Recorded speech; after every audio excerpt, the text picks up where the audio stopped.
Hey guys, welcome back to my channel. और आज की इस वीडियो में हम बात करने वाले हैं ह्यूमन सेटलमेंट्स की, और उसके अंडर हम बात करेंगे स्पेसिफिकली अर्बन सेटलमेंट्स की, जो आता है हमारे क्लास 12 के चैप्टर 10 में। और हम कुछ क्लासिफिकेशन की बात करेंगे और फंक्शनल जो क्लासिफिकेशन जो बहुत इंपॉर्टेंट है इस टॉपिक में, उसके बारे में बात करेंगे अर्बन सेटलमेंट्स की। और कुछ एक प्रॉब्लम्स की बात करेंगे जो हम फेस करते हैं हमारे अर्बन सिटीज़ में। तो इस वीडियो को एंड तक देखना। अगर आपको वीडियो पसंद आए तो प्लीज़ इस वीडियो को लाइक करें, शेयर करें एंड कमेंट करें। और जिन्होंने भी चैनल को सब्सक्राइब नहीं किया है वो प्लीज़ इस चैनल को सब्सक्राइब कर दें।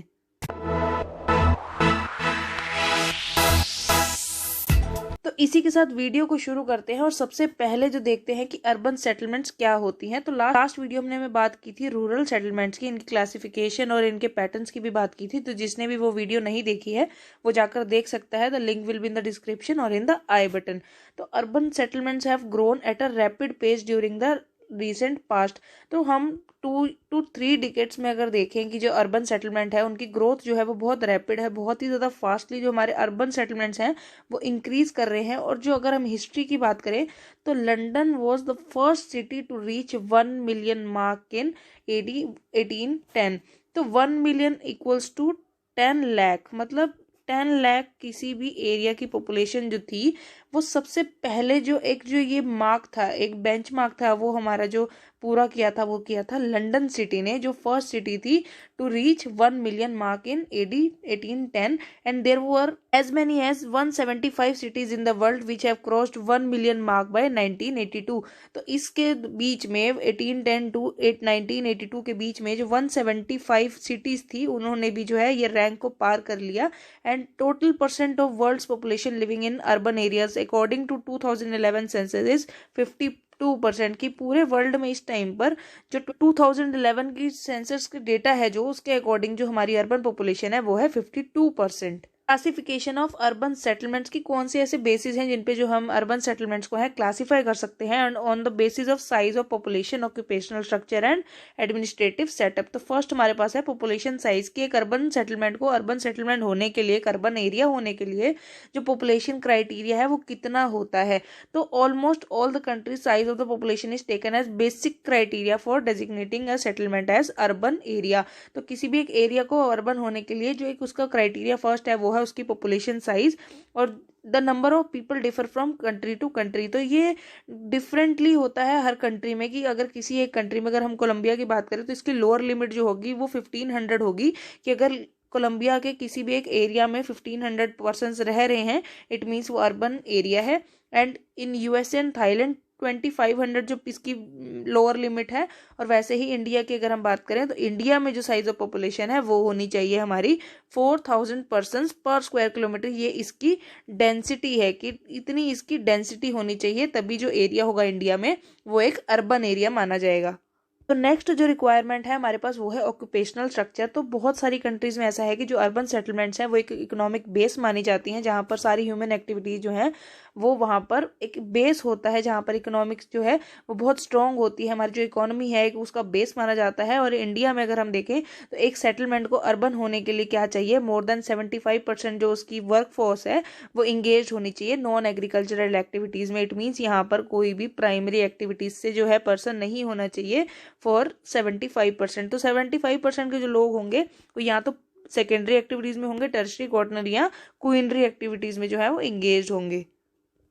इसके लिए थर्ड जो हमारी रिक्वायरमेंट है वो है एडमिनिस्ट्रेटिव डिसीजन की। जो एडमिनिस्ट्रेटिव डिसीजन है वो कौन लेगा। Urban settlements are also identified according to the way it is administered, कि उनको वहाँ पर जो उनकी प्लानिंग प्लॉटिंग है, जो इतनी मैनेजमेंट है वो कौन करता है। तो अगर इंडिया की बात करें, all those settlements having a municipality, cantonment board और a notified area termed as urban settlement. की अगर किसी भी एरिया में हमारी म्यूनिसिपल जो कॉर्पोरेशन है वो अगर काम कर रही है, उसकी जो मैनेजमेंट है वो देख रहे हैं, तो वो जो एरिया हो जाएगा वो हो जाएगा हमारा अर्बन सेटलमेंट हो जाएगी। और ऐसे ही सेंट्रल अमेरिकन कंट्रीज में अगर हम देखें, जैसे ब्राजील एंड बोलीविया जो हमारे साउथ अमेरिकन कंट्रीज हैं, उनमें जो है एक स्मॉल एडमिनिस्ट्रेटिव सेंटर भी अगर हो तो वो एक अर्बन एरिया जो है वो माना जाता है। सो फंक्शनल क्लासिफिकेशन की अगर बात करें, क्योंकि हर टाउन का अपना एक फंक्शन होता है and it is difficult to label a particular function और to any on the following types of towns can be identified on the basis of their functions, कि उनके क्या ऐसे फंक्शंस हैं जिनकी वजह से वो बहुत ज़्यादा फेमस है। तो एडमिनिस्ट्रेटिव टाउन्स कौन से होते हैं, जो हेड क्वार्टर्स होते हैं जहाँ से सारे डिपार्टमेंट जो हैं वो चाहे सेंट्रल हो चाहे स्टेट गवर्नमेंट के अंडर हो, वो सारे जो हैं पूरे उस स्टेट को या उस टाउन को जो है ऑपरेट करते हैं, उनके मैनेजमेंट प्लानिंग सब वही देखते हैं। तो डिस्ट्रिक्ट हेडक्वार्टर्स जो होते हैं these are also termed as the administrative town. जैसे हमारा अगर हम देखें Delhi, Paris, London and Tokyo जो है ये हमारे एडमिनिस्ट्रेटिव टाउन्स हैं, जहाँ पर सारे उस स्टेट की या उस कंट्री की जितनी प्लानिंग है, जो वहाँ पर ऑफिशियल वर्क्स है वहीं पे किए जाते हैं। And towns have large number of government buildings and mainly inhabited by the government employees, क्योंकि सारा गवर्नमेंट के अंडर होता है तो यहाँ पर यूजुअली जो है वो हमें गवर्नमेंट एम्प्लॉयज ही देखने को मिलते हैं। नेक्स्ट टाइप जो हमारे पास फंक्शन के बेसिस पे है वो है डिफेंस टाउन्स, और ये बहुत इंपॉर्टेंट होते हैं हमारे डिफेंस पर्पस के लिए, जिनमें हम 3 टाइप की क्लासिफिकेशन करेंगे। फर्स्ट हमारे पास फोर्ट टाउन्स, और फोर्ट टाउन्स जो है इंडिया में अगर आपने गढ़ सुना हो, गढ़ जो होता है टर्म यूज होता है फोर्ट्स के लिए। जैसे हमारे कुछ सिटीज या हमारे कुछ स्टेट का भी है, जैसे Chhattisgarh and Aligarh, but her state में या हर ऐसे किसी टाउन में गढ़ लगना जरूरी नहीं है। जैसे इंडिया में अगर हम बात करें तो हैदराबाद और जोधपुर जो है ये भी फोर्ट टाउन्स है, बट इनके पीछे जो है गढ़ नहीं लगता है, बट गढ़ का जो एक एक्चुअल मीनिंग होता है इंग्लिश में वो हमारा होता है फोर्ट। तो these towns were built as a defence measure against the invading armies, की अगर कोई भी इन्वेड करेगा तो यहाँ से जितनी भी आर्मी है वो वहां पर भेज दी जाएगी वहां पर डिफेंस के लिए। लेकिन हमारे पास है garrison towns, these towns are those where army contingents are posted. तो यहाँ पर क्या है, आर्मी मैन जो है उनको पोस्ट किया जाता है कि किसी भी इमरजेंसी सिचुएशन में जो है वो यहाँ से इनको इमरजेंसी कॉल पर या जिस भी हिसाब से इनकी रिक्वायरमेंट होती है इन्हें वहां से बुला लिया जाता है। जैसे MHOW जो है वो मध्य प्रदेश में है नियर इंदौर, और इसकी जो फुल फॉर्म है वो है military headquarter of war. Third हमारे पास है नेवल बेस, तो ये यूजुअली जो है हमारी नेवी फोर्सेस के लिए होती है। These towns provided facilities to the navy, और ये हमें यूजुअली जो है वो कोस्टल एरियाज में दिखने को मिलती हैं, जहाँ पर जो वाटर अवेलेबिलिटी है, क्योंकि जो नेवी है वो हमारी जो होती है वो सी या ओशंस की तरफ से जो है हमें डिफेंड करती है और हमारी जो है प्रोटेक्शन करती है। वैसे ही कोची और करवार जो है वो एक नेवल बेस है इंडिया में। फंक्शनल क्लासिफिकेशन है हमारे पास कल्चरल टाउन, जिसके अंडर आते हैं हमारे educational towns and religious towns. तो educational towns, these towns assume importance due to their educational facilities, और इनके एजुकेशनल एडवांसमेंट की वजह से ये बहुत ज़्यादा फेमस होते हैं। जैसे अगर हम इंटरनेशनल लेवल पर देखें तो कैम्ब्रिज और ऑक्सफोर्ड यूनिवर्सिटी जो है इंग्लैंड में वो बहुत ज़्यादा फेमस है। वैसे ही इंडिया की बात करें तो Varanasi, Shantiniketan, Aligarh, Roorkee and Pilani in India are very famous educational towns. और यहाँ पर universities, colleges, schools and libraries जो है हमें वो देखने को मिलती हैं। वैसे ही इसके साथ हमारे साथ आ जाते हैं रिलीजियस टाउन्स, जिनकी इंपॉर्टेंस जो है वो हर रिलीजन में बहुत अलग अलग है। These towns became famous due to their religious importance and religious history, या उनकी माइथोलॉजी की वजह से वो बहुत ज़्यादा फेमस है। Vatican city, Mecca, Ayodhya, Dwarka and Haridwar are important in India. And Vatican city and जो मक्का है, मक्का जो है मुस्लिम्स के लिए बहुत ज़्यादा फेमस है, वेटिकन सिटी क्रिश्चियंस के लिए, और ये जो है हमारे हिंदू रिलीजियस पीपल के लिए बहुत ज़्यादा इंपॉर्टेंट जो है हमारे रिलीजियस टाउन्स हैं। फोर्थ हमारे पास है कलेक्शन टाउन्स, जहाँ पर जितने भी हमारे गुड्स एंड सर्विसेज जो हैं वो ट्रेड हैं या कोई भी ऐसी जो प्रीशियस चीज़ें हैं उनकी जो कलेक्शन की जाती है। फर्स्ट हमारे पास है माइनिंग टाउन, जहाँ पर जो मिनरल रिच एरियाज हैं उनके पास हमें टाउन्स देखने को मिलते हैं, जहाँ पर सारे मिनरल जो है वो कलेक्ट होकर आ जाते हैं ट्रेडिंग के लिए। तो फर्स्ट जो हमारा कलेक्शन टाउन्स आते हैं वो है mining towns, towns which have developed in mineral rich areas like Calgary Australia and Digboi, Jharia, Raniganj and Dhanbad in India. Fishing towns के अंडर ही हमारे पास आते हैं fishing towns, these towns have fishing as their main function. तो जहाँ पर जिन भी एरियाज में जो एक स्टेपल फूड है हमारा फिशिंग, फिश, वहाँ पर ये जो टाउन्स हमें देखने को मिलते हैं। Example Calicut, Kochi and Pondicherry. तो इसके साथ हमारे आते हैं लंबरिंग टाउन्स, जो इनका मेन फंक्शन है collect and partially process the wood. तो लंबरिंग क्या होता है, वुड कलेक्शन करना फ्रॉम द फॉरेस्ट। तो यहाँ पर Grand Falls and Corner Brooks in Canada and Kathgodam and Haldwani in India. Haldwani जो है हमारा आता है उत्तराखंड में। क्लास जो क्लासिफिकेशन है फंक्शन के बेसिस पे वो है हमारे पास इंडस्ट्रियल टाउन्स। तो जिन भी एरियाज में इंडस्ट्री जो है, जिनकी इंडस्ट्रियल डेवलपमेंट जो हमें बहुत ज़्यादा देखने को मिलती है वो हमारे होते हैं इंडस्ट्रियल टाउन, जिनकी इंपॉर्टेंस जो होती है वो उनकी इंडस्ट्रीज ही होती हैं। जैसे जमशेदपुर, भिलाई, अहमदाबाद, फरीदाबाद, सूरत एंड कानपुर। वैसे ही अगर ही इंटरनेशनल लेवल पर अगर हम देखें तो Liverpool, Manchester, Birmingham, Pittsburgh and Youngstown are important industrial towns. Sixth हमारे पास है डिस्ट्रीब्यूशन टाउन्स, तो जहाँ पर कलेक्शन हुआ उसके बाद अब वो डिस्ट्रीब्यूट भी होगा। तो वैसे ही ट्रेडिंग सेंटर जो होते हैं, ट्रेड सेंटर जो होते हैं, these are the older towns were the centres of exchange of goods. तो ये exchange of goods import and export के काम आते हैं और इनको हम बोलते हैं trading centres. Lahore of Pakistan, Baghdad of Iraq and Agra in India are the trading centres of the world. And port towns में आते हैं जो हमारे यूजुअली कोस्टल एरियाज में होते हैं। जो पोर्ट्स होते हैं हमारे वो कोस्ट पे होते हैं किसी भी सी या ओशन के, तो located on the sea coast and are centres of imports and exports. Imports क्या होते हैं जो हम अपनी कंट्री में मंगाते हैं, और एक्सपोर्ट क्या होते हैं जो हम अपनी कंट्री से किसी और कंट्री को जो है वो सेल कर देते हैं, तो वो हो जाता है export. Chennai, Kolkata, Kandla are important for India. And वैसे ही इंटरनेशनल लेवल पे हमारे पास है Tokyo, Hong Kong, Singapore, London and many more. हमारे पास है रिक्रिएशनल टाउन्स, जहाँ पर हम अपनी वेकेशंस वगैरह जो हैं उसकी ब्यूटी है, उसके अट्रैक्टिवनेस की वजह से जो है हम वहाँ जाते हैं। वैसे ही health giving and cater to the recreational needs of the surrounding areas. कभी भी हम अपने किसी भी काम से ब्रेक लेने के लिए या अपना इंजॉयमेंट के लिए जो है हम वो इन ब्यूटीफुल प्लेसेस को चूज करते हैं, जैसे Srinagar, Shimla, Darjeeling, Nainital, Mussoorie and Ooty. Basically recreational town में इसकी ब्यूटीफुलनेस और इसके अट्रैक्टिवनेस की वजह से जो टूरिज्म है वो सबसे ज़्यादा हमें इन्हीं एरियाज में जो है वो देखने को मिलता है। कहते हैं टाइप ऑफ अर्बन सेटलमेंट्स की कि किस टाइप की सेटलमेंट्स जो है वो अर्बन सेटलमेंट हमें देखने को मिलती हैं। फर्स्ट जो लेवल होता है वो है town. It is a compact settlement larger than a village with community pursuing urban way of life. तो ये एक विलेज से बड़े होते हैं बट एक सिटी से छोटे होते हैं, in the middle of a city and a village. तो यहाँ पर जो है ज़्यादातर लोग जो है वो परस्यू करते हैं एक अर्बन लाइफ को, एक वेस्टर्न लाइफ को। They perform a specific function like manufacturing, retail etcetera. तो यहाँ पर जो है मैन्युफैक्चरिंग वगैरह की जाती है। इनका बेसिक जो एक यहाँ पर परफॉर्मेंस या एक जो इनका बेसिक फंक्शन होता है वो मैन्युफैक्चरिंग और रिटेल का होता है। वैसे ही जो सिटी है, the city is in fact the physical form of the highest and most complex type of associative life. एक सिटी जो होती है वहाँ पर एक स्टैंडर्ड ऑफ लिविंग जो है वो देखने को मिलती है।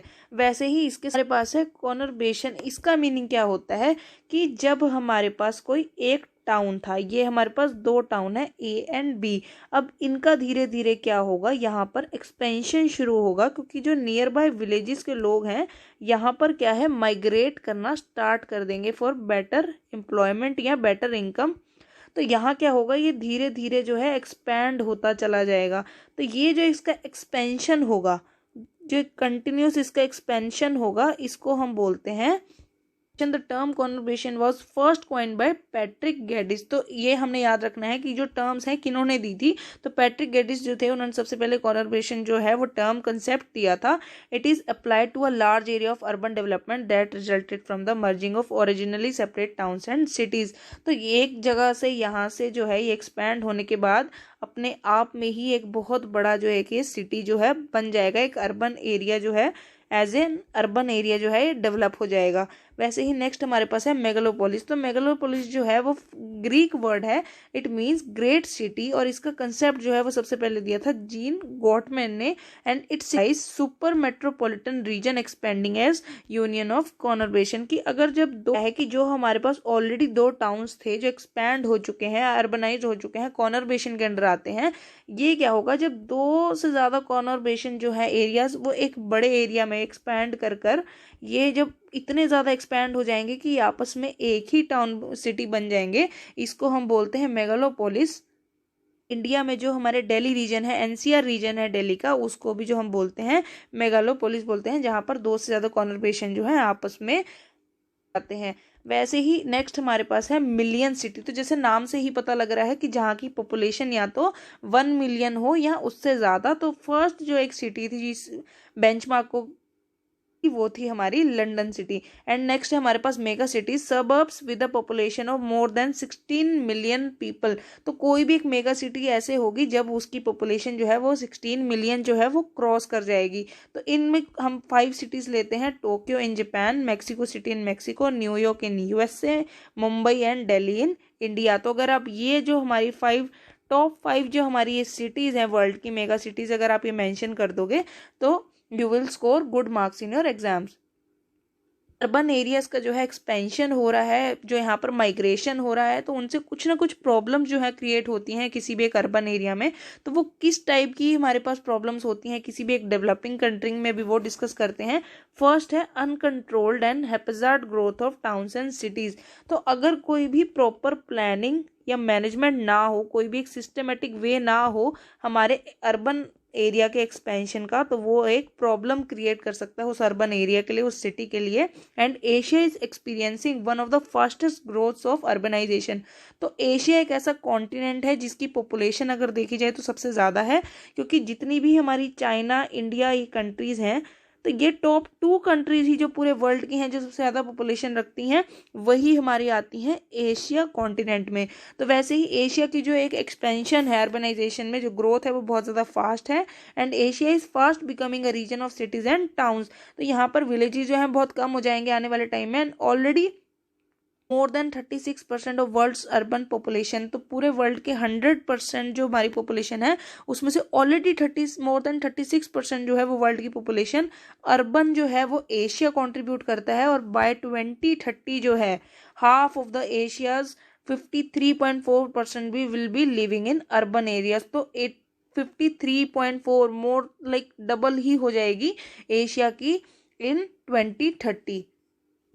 जो प्रॉब्लम है वो है माइग्रेशन। तो माइग्रेशन कब होती है? जब लैक ऑफ एम्प्लॉयमेंट अपॉर्चुनिटीज हैं बेटर स्टैंडर्ड ऑफ लिविंग के लिए, जब किसी भी एक रूरल एरिया से कोई भी पर्सन जो है वो अर्बन एरिया की तरफ जब आता है, then when people cities they do not find appropriate jobs and add to the problem of unemployment in the cities। अब यहाँ पर क्या हुआ, एक जगह पर अनएम्प्लॉयमेंट थी, इस वजह से क्या हुआ, किसी भी एक रूरल एरिया में वो इंसान जो है, वो पर्सन जो है, वो किसी भी एक अर्बन एरिया की तरफ अट्रैक्ट होगा।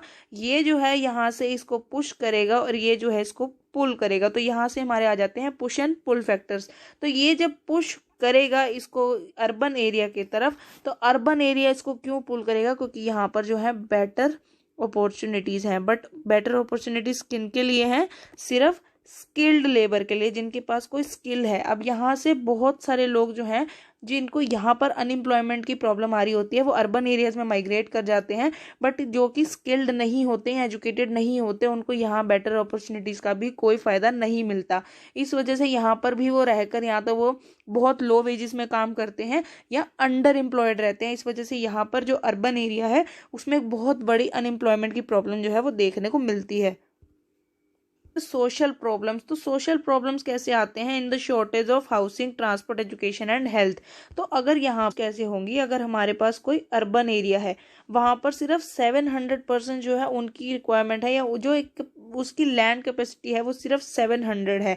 कि अब यहाँ पर क्या होगा, जब रूरल एरिया से जब यहाँ माइग्रेशन होगा, यहाँ पर अगर 300% जो है वो माइग्रेट कर रहे हैं, तो इससे क्या होगा, अब इन 300% की भी जो बर्डन है वो इसी अर्बन एरिया पे आ जाएगा। तो यहाँ पर जो हमारे पास प्रॉब्लम देखने को मिलेंगी housing, transport, education and health की, जो हमारी सिविक एमिनिटीज़ हैं, बेसिक नेसेसिटीज़ हैं, उनको वो जो एरिया है अर्बन एरिया वो फुलफिल नहीं कर पाएगा। And in most of the million plus cities in India 1 in 4 inhabitants living in illegal settlements, कि उनके पास वहाँ पर कोई लीगल ऐसा डॉक्यूमेंट नहीं है वहाँ पर रहने का, which is growing twice as fast as the rest of the cities. अब वो जो बाकी की जो 700 लोग वहाँ पर रह रहे थे ऑलरेडी, उनके लिए भी जो है एक बहुत बड़ी प्रॉब्लम बन जाते हैं, क्योंकि उनकी जो बेसिक नेसेसिटीज़ हैं वो उन 300 के साथ भी उनको वो शेयर करनी पड़ती है। सेटलमेंट्स एंड स्लम्स, तो स्लम्स अगर आपने किसी भी अर्बन एरिया में कभी भी आप गए हो या किसी भी विलेज से बाहर आप गए हो, तो आपको स्लम्स एक ऐसी बेसिक सी चीज़ है जो आपको हर किसी ने देखी होगी और आप सबको पता होगा स्लम्स क्या होती हैं। And slums are defined as residential areas that are physically and socially deteriorated and in which satisfactory life is impossible. क्योंकि ये इतनी ज़्यादा छोटी होती हैं, इतनी कंजस्टेड होती हैं कि यहाँ पर जो एक बेसिक हमारी जो एमिनिटीज़ है वो हमें नहीं मिल पाती, और यहाँ पर जो सर्वाइवल है वो बहुत टफ होता है। A major index of slum condition is bad housing which means इनएडिक्वेट light, air and sanitation facilities.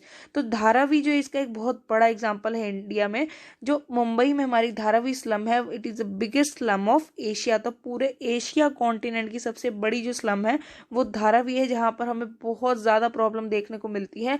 लेकिन सबसे ज़्यादा जो स्किल्ड लेबर है वो वहीं से हमें मिलती है। अगर किसी भी हमारे जो हम आर्किटेक्ट देखें या फिर हमारी जितनी भी हमारी हमारी एक चीज़ें हैं वो सबसे ज़्यादा जो है वो धारावी से ली जाती हैं, बट बहुत ही लो वेजिस पे उनको एज ए लेबर वो लेते हैं।